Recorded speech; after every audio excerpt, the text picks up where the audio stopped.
bawat buhay mahalaga. Nalulungkot tayo sa makabilang buhay dahil sa school. And this is the start, and this is the day that we're going to vaccinate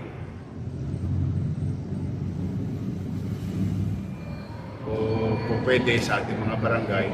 Ay tulungan na natin alisin ito, baka ito naman ang susunod na maging problema natin o yung dengue problem.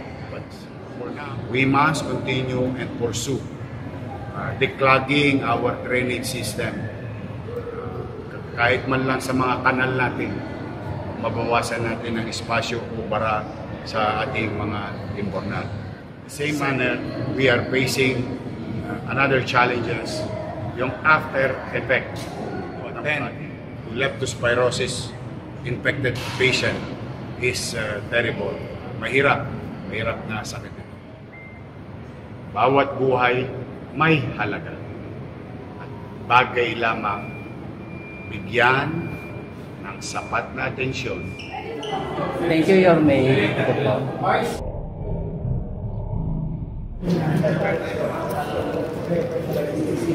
Ikaw, papapakuna ka? Yeah. Thank you, Mom! One more.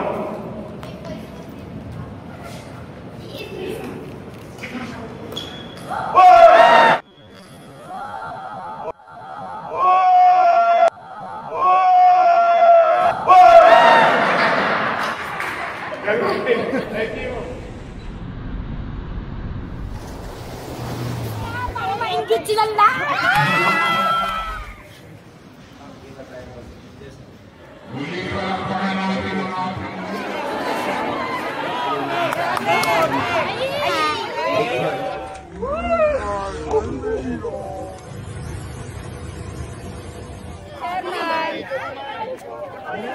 May pa-picture po. Tayo rin. Good to see you again. Thank you po. Trabaho na ulit. Opo, trabaho na tayo, Yorme. Yorme.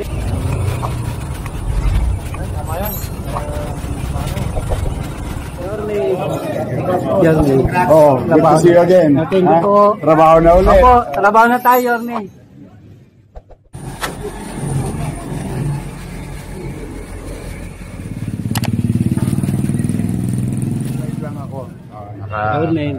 Good morning, pare. Richard. Oh.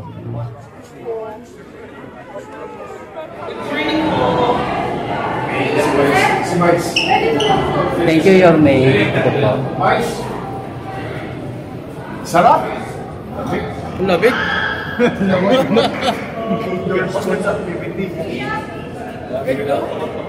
Diba? Labig, boss.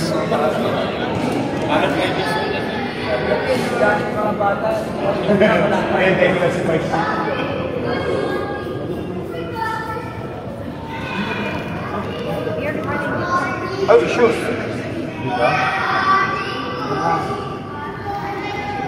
Okay. Morning, Mayor. Good morning. For today, ilang pong students ang nakita po ditong vaccines? Ano po yung mga vaccines and grade levels po?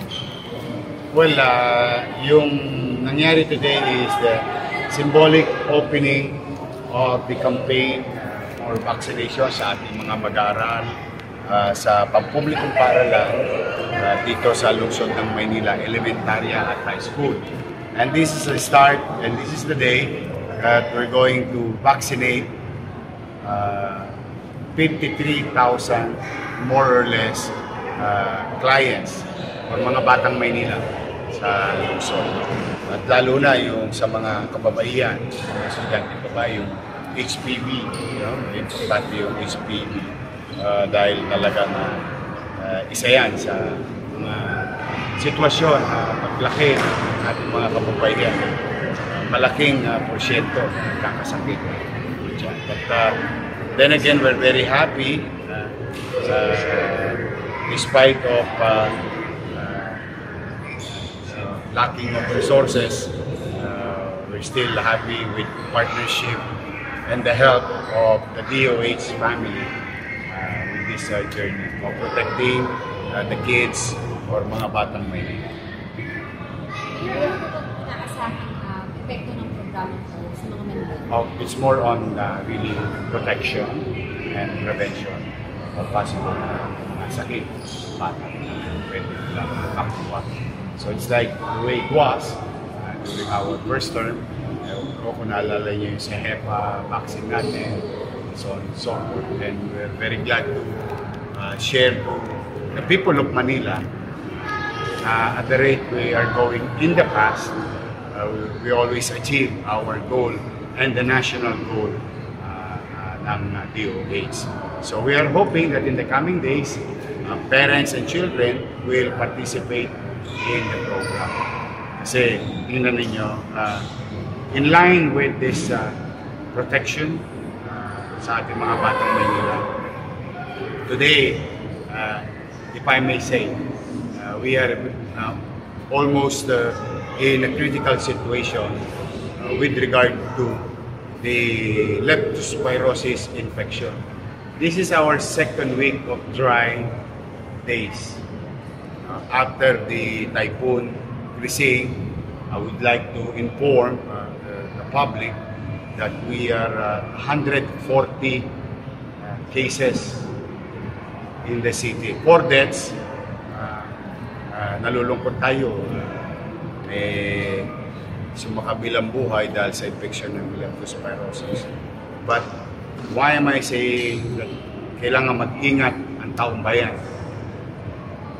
Because of the flooding, 140 cases, that is 0.73% attack rate.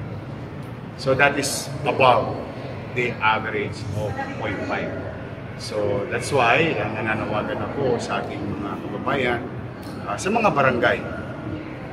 While we're having a flood control project problem in our own little way to 896 barangays, we must continue and pursue declogging our drainage system. Kahit man lang sa mga kanal natin, mabawasan natin ang espasyo o bara sa ating mga imbornal. Second, yung mga stagnant water o pwede sa ating mga barangay, ay tulungan na natin alisin ito, baka ito naman ang susunod na maging problema natin o yung dengue problem. But for now, we are after to protect our children. In the same manner, we are facing another challenges, yung after effect ng flooding. So I've been saying, I think you were there during my interview, that it's very important for the government, whether national or local, to address the flooding problems of the country, in our case, the city, and simply because it will cause more damage to property and life. Ngayon natin mararamdaman. In fact, kanina nag-uusap kami ni Director Dr. Padilla ng Manila Health Department. Baka tumaas pa. Kasi ngayon pa lang talaga mararamdaman. Ang tawag nila doon po yung paghihinog ng infection. So, yun lang. Let me use this opportunity manawagan sa ating mga kababayan na mag-ingat. Hanggang maaari, tulad ngayon, medyo tuyo naman, walang baha, pero pag may baha, sa amang areas, mag-ingat kayo, huwag kayo masyadong magpa-expose sa baha dahil it's really dangerous. The procedure to attend to leptospirosis infected patient is terrible. Mahirap na sakit ito. May sapat po ba tayo mga Oh, yes, once we launch something, there is enough for everyone, even in the past. Kaya masinop na inaano yan, binabantayan, ini-implement ng Manila Health Department at ng DOH. Sure.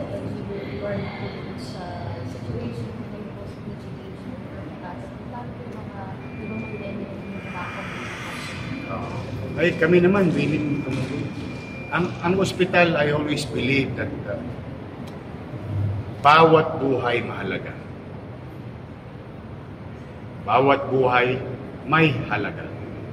At bagay lamang bigyan ng sapat na atensyon yung mga nangangailangan ng tulong, lalo na patungkol sa ospital. As far as we're concerned, we're very happy that we have enough hospitals owned and run by the local government. But then again, bilang Pilipino, as Filipino, at kapwa, and especially PGH, Jose Reyes, San Lazaro, Philippine Heart Center, Tondo Medical, and all other National Kidney, National Lung Center, and all other national government hospital is the partner of the city government hospital. Nagpapanagpuan din naman kami sa intersection. Minsan nagpapalitan din kami ng pasyente. Mano pa, yung mga pasyente namin na nangangailangan ng espesyal na atensyon doon sa kanilang sakit. So we will do the same and be nice to our neighbors. In this case, with regard to your question, we'll be happy to be.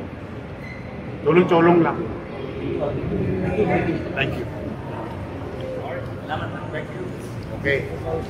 Don Bosco. Don Bosco tayo. Don Bosco, Don Bosco. Ikaw, papabakuna ka? Yeah.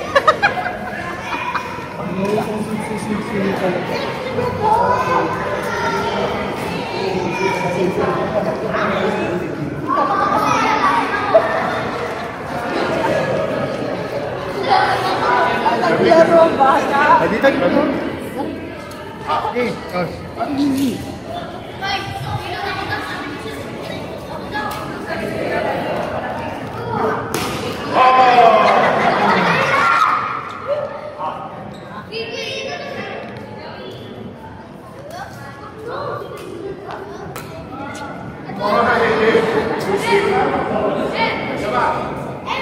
One more.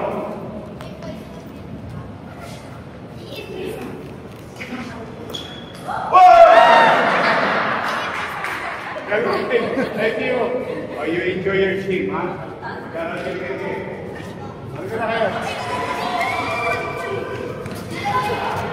Let me do it for you. Thank you, Kuya Ray. Okay. Thank you, po. Ganda. Pwede na anak. Thank you. Go ahead. Dito ka na yun. Dito ka na yun. Thank you.